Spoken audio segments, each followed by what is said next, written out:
साथियों, राज्य सरकार द्वारा आज मुझे पुलिस महानिदेशक के रूप में सेवा करने का दायित्व दिया गया है। मेरा सौभाग्य है कि मुझे आपको नेतृत्व प्रदान करने का अवसर प्राप्त हुआ है। उत्तराखंड पुलिस ने विगत 20 वर्षों में अपनी एक विशिष्ट पहचान बनाई है। पुलिस परिवार का मुखिया होने के नाते एक और मेरा प्रयास होगा कि पुलिस समाज के प्रति अपनी जिम्मेदारी को पूर्ण कर्तव्यनिष्ठा, ईमानदारी और संवेदनशीलता से निभाए, जिससे समाज में पुलिस की विश्वसनीयता बढ़े। दूसरी ओर मेरा यह भी प्रयास होगा कि मैं आप सभी पुलिसकर्मियों की ज़रूरतों में आपके साथ खड़ा दिखूं। पुलिस समाज का एक अभिन्न अंग है। पुलिस को बनाया ही गया है समाज के लिए, समाज में कानून का राज स्थापित करने के लिए। ऐसे में हमारा प्रयास होना चाहिए कि ऐसी पुलिस व्यवस्था बनाएं जिसमें अपराधियों एवं असामाजिक तत्वों में पुलिस का डर हो एवं आम नागरिक पुलिस को देखकर खुद को सुरक्षित महसूस करे, उसके मन में पुलिस को देखकर खुशी का भाव हो। हमें जनता के साथ मिलकर एक भयमुक्त समाज की परिकल्पना को साकार करना है, जिससे आम नागरिक का पुलिस में विश्वास बढ़े। हमें उत्तराखंड पुलिस के मोटो मित्रता, सेवा, सुरक्षा को सही मायनों में चरितार्थ करना है। हमें एक ऐसी पुलिस का सपना साकार करना है जो शरीफ लोगों का सम्मान करे और अपराधियों में जिसका भय हो। मैंने अपनी पुस्तक खाकी में इंसान में विक्टिम ओरिएंटेड पुलिसिंग की चर्चा की है। मेरी अपेक्षा है कि हमारी पुलिस इतनी संवेदनशील हो जो गरीबों की, असहायों की, पीड़ितों की मदद करे और अपराधियों को दंड दिलाए। हमें महिलाओं के प्रति, बच्चों के प्रति और बुजुर्गों के प्रति विशेष रूप से संवेदनशील होना है और उनको न्याय दिलाने का पूरा प्रयास करना है। यदि हम हर निर्णय पीड़ित को केंद्र में रख कर लेंगे तो निस्संदेह हमारी पुलिस व्यवस्था अच्छी बनेगी। ये बात उल्लेखनीय है कि जो पीड़ित हैं, गरीब हैं, असहाय हैं, उन्हीं को पुलिस की मदद की ज़रूरत है। इसलिए हमारा कर्तव्य है कि किसी के प्रभाव में आए बिना उनको न्याय दिलवाने में मदद करें। हमें इसके लिए पुलिस को और अधिक संवेदनशील बनाना होगा। हमें इस हेतु अपने प्रशिक्षण में भी कुछ परिवर्तन लाने होंगे। हमारे सामने नई चुनौतियां भी बहुत हैं, जिनमें सबसे ऊपर हैं बढ़ती हुई ड्रग्स और नशे की प्रवृत्ति और साइबर क्राइम। आज के युग में सभी गतिविधियां ऑनलाइन हो चुकी हैं, चाहे वो एजुकेशन हो, चाहे वो नौकरी हो, चाहे फाइनेंशियल ट्रांजैक्शंस हो। इसलिए नेचुरल है कि क्राइम भी ऑनलाइन होगा। तो हमें साइबर क्राइम से निपटने के लिए अपनी पुलिस को और ज़्यादा स्मार्ट बनाना होगा। नई चुनौतियों का सामना करने के लिए हमें हर फ्रंट पे अपराधियों से एक लेवल अप रहना पड़ेगा। हमारा लक्ष्य होगा कि सभी मोर्चों पर हम देश की सर्वोत्तम पुलिस में से एक बने। पुलिस को कर्तव्य पालन हेतु बहुत से अधिकार दिए गए हैं। मैं हमेशा जब भी आप लोगों से बात करता हूं तो कहता हूं कि हमारे पास ट्रिपल अधिकार है, ट्रिपल पावर है। सबसे पहले हमें राज्य सरकार द्वारा वर्दी दी गई है। दूसरे, हमें अपराधियों से लड़ने हेतु शस्त्र दिए गए हैं। तीसरे, हमारे पास कानून का भी अधिकार है। हम लोग FIR दर्ज कर सकते हैं, हम अपराधियों को गिरफ्तार कर सकते हैं। हमारी ये नैतिक जिम्मेदारी है कि हम इन तीनों अधिकारों का सदुपयोग पीड़ितों, गरीबों, असहायों के हित में करें। यदि किसी भी पुलिसकर्मी द्वारा अपने इन अधिकारों का दुरुपयोग किया जाता है तो मुझे उनके विरुद्ध दंडात्मक कार्रवाई करने पर मजबूर होना पड़ेगा। परफॉर्म करना मेरा सर्वोत्तम लक्ष्य है। हम जिस काम के लिए बने हैं उस काम को 100% निष्ठा एवं लगन एवं मेहनत से करें। जो परफॉर्म नहीं करेगा उसको पुलिस में बने रहने का कोई अधिकार नहीं। यदि शिकायतकर्ता की शिकायत ही हम थाने चौकी पर रिसीव नहीं करेंगे तो फिर उसकी समस्या का समाधान कैसे करेंगे।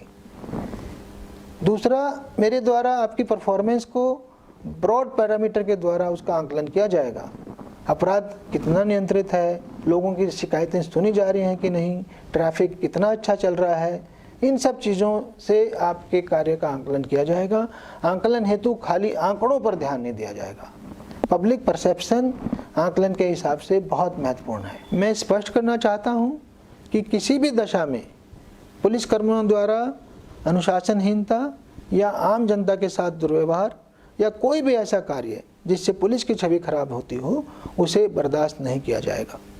आप इस बात का भी ख्याल रखें कि मीडिया या सोशल मीडिया में किसी भी रूप में पुलिस की छवि खराब न होने पाए। पुलिस की छवि खराब होने का एक बड़ा कारण आम आदमी की नज़रों में उसका भ्रष्टाचारी होना भी है। पुलिस में मुख्यतः 3 तरह का भ्रष्टाचार देखा जाता है।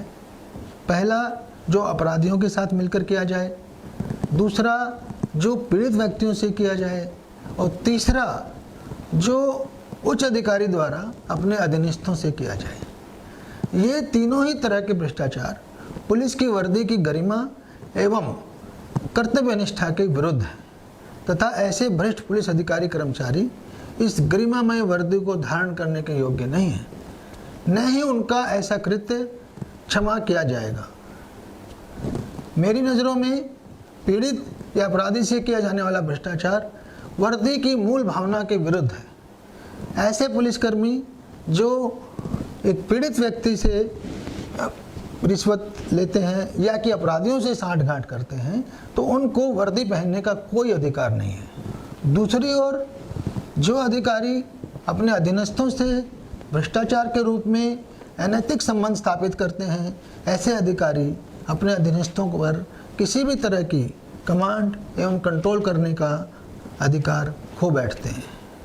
इसलिए मेरा अनुरोध है कि आप सब साफ सुथरी, बेदाग, पारदर्शी और भ्रष्टाचार मुक्त पुलिस व्यवस्था समाज को प्रदान करें।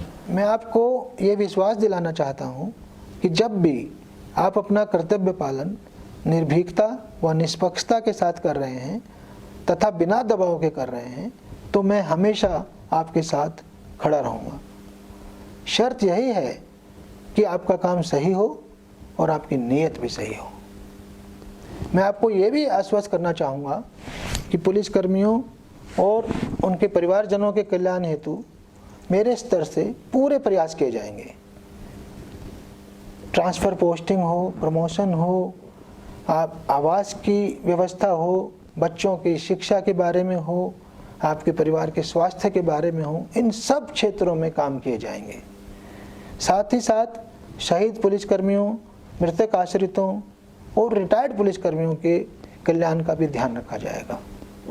पुलिस का जो आंतरिक प्रबंधन है, जो प्रशासन है पुलिस का, कार्मिक शाखा है या एडमिन शाखा है, उसको और ज़्यादा पारदर्शी बनाया जाएगा। हर व्यक्ति से, चाहे वो नई नियुक्ति हो, चाहे प्रमोशन हो, चाहे उसका टेन्योर पूरा होने के बाद हो, 3 ऑप्शन लेकर के ही उसकी कोशिश करेंगे कि उसको अधिक से अधिक सेटिस्फैक्शन मिले। मेरा ध्येय है कि पूरे पुलिस परिवार का हैप्पीनेस कोशेंट बढ़े, पुलिसकर्मी अधिक से अधिक खुश रह सकें और उनका परिवार भी खुश रह सके। मुख्यालय में आप लोगों की समस्याओं के निस्तारण हेतु मेरे द्वारा एक पुलिस जन समाधान समिति का गठन किया जा रहा है, जिसको आप व्हाट्सएप नंबर के माध्यम से अपनी कोई भी समस्या या शिकायत या सुझाव भेज सकेंगे और ये समिति उस पर कार्रवाई करना सुनिश्चित करेगी, चाहे कार्रवाई जिला स्तर से होनी हो या रेंज स्तर से होनी हो या मुख्यालय से होनी हो। और इस समिति द्वारा की गई कार्रवाई की समीक्षा साप्ताहिक रूप से मेरे द्वारा की जाएगी। मेरा प्रयास होगा कि आपकी समस्याओं को यथासंभव विभागीय तौर पर हल कर सकूं। इसलिए मेरी आप सबसे अपील है कि कृपया करके आप लोग विभागीय समस्याओं को विभाग के अंदर ही सुलझाएं और विभाग के बाहर अन्यत्र उनके समाधान न ढूंढें। कोई भी कप्तान बिना टीम की परफॉर्मेंस के और बिना टीम स्पिरिट के सफल नहीं हो सकता। इसलिए मेरा आग्रह है कि हम सबको एक टीम के रूप में कार्य करना है, जिससे हम समाज की अपेक्षाओं पर खरे उतर सकें। आप सब ने कोविड-19 के दौरान बहुत ही अच्छी पुलिसिंग की है और पूरे देश में उत्तराखंड पुलिस की विश्वसनीयता बढ़ाई है। मुझे आशा ही नहीं, पूर्ण विश्वास है कि आप सबके साथ मिलकर हम उत्तराखंड पुलिस को नई ऊंचाइयों पर ले जाने में सफल होंगे। जय हिंद।